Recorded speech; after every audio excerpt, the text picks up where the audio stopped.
Туугандар, көрүп жаткан бул лабо биз заказ кылганбыз. Азыр дагы даярдалып жатат. Булардын баарына тең видео обзорлор тартып жатабыз азыркы учурда. Эми буну карай турган болсоңуздар, бул жакта бул өзгөчө лабо экен. Новинка, жаңы чыккан. Бул тууралуу да кененирээк рилстерди тарттык. Ошол жакта кененирээк маалыматтар болот жана ошондой эле баалар тууралуу да кененирээк ошол жактан айтып беребиз. Кыскача азыр сиздерге мындай көргөзүп бере берейин.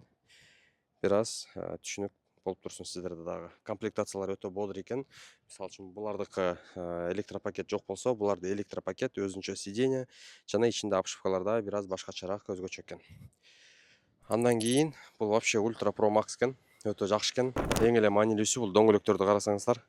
Арты 13 размер, алды 12 размер, полноценный дөңгөлөктөр. 4 киловатт. Азыркы учурда бул жакта 1 тоннадан ашык жүк турат.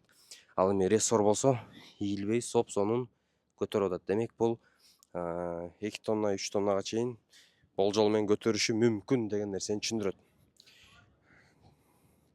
Бул көрүнүштү караңыздар туугандар, өтө сонун көрүнөт экен.